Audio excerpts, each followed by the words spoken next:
Goeiedag almal en dankie dat jy luister na hierdie oordeenking. Moses was vir baie jare getrou om die opdragte van die Here uit te voer, totdat daar 'n roekelose, impulsiewe oomblik in sy lewe was.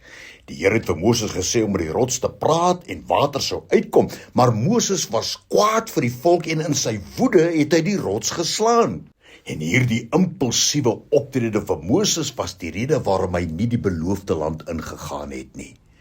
Hoeveel beloofde lande het jy dalk al verloor as gevolg van impulsiewe ongehoorsaamheid?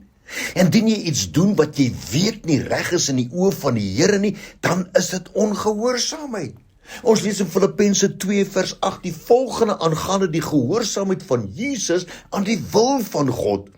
In gedaante gevind as 'n mens, het hy homself verneder deur gehoorsaam te word tot die dood toe, ja, die dood van die kruis.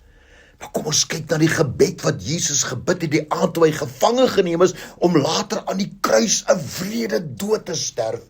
Lukas 22 vers 42, Vader, as U tog maar hierdie beker van my wil wegneem, laat nogtans nie my wil nie, maar U wil geskied. Jesus het geweet, die pyn en lyding wat op hom wag gaan verskriklik wees. Hy was in so mate daarvan bewus dat die woord praat van die stryd wat hy emosioneel deurgemaak het. Lukas 22 vers 44. En toe hy in 'n sware stryd kom, het hy met groter inspanning gebid en sy sweet het geword soos bloeddruppels wat op die grond val. En jy weet wat, hierdie stryd was so erg dat die Here dit nodig geag het om 'n engel te stuur om Jesus te versterk. Lukas 22 vers 43, en 'n engel uit die hemel het aan hom verskyn en hom versterk. Weet, ons kan vandag die Here dank vir Jesus wat homself verneder het deur gehoorsaam te word tot die dood toe, ja, die dood van die kruis. Die Hebreëse woord vir ongehoorsaamheid is mara, wat beteken om te rebelleer teen iets, en in hierdie konteks te rebelleer teen die Here. Om hom te terg deur te weier om ons te onderwerp, om opstandig te wees en ons eie kop te volg. Een van die sondes wat gelei het tot die val van koning Saul was juis ongehoorsaamheid. 1 Samuel 15 vanaf vers 22.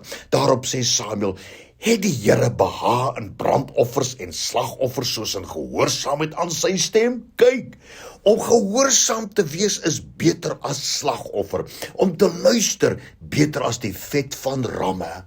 Want wederstrewigheid of rebellie is 'n sonde van waarsêery en eiesinnigheid. Om jou eie kop te volg is afgoderry en beeldediens. Omdat jy die woord van die Here verwerp het, het hy jou as koning verwerp. Ons moet hieruit kennis neem dat die strikke van ongehoorsaamheid onaanvaarbaar is vir die Here God. Die outeur, die vader van ongehoorsaamheid is Satan self. En die hele wêreld is gedompel in wanorde en gemors as gevolg van Adam en Eva se ongehoorsaamheid. En nou, hoe lyk jou wêreld vandag? Is dit dalk wanorde? Is dit dalk gedompel in totale gemors? Ongehoorsaamheid veroorsaak 'n rippel-effek van gebeure wat negatief inwerk op jou geestelike, jou fisiese en jou emosionele lewe.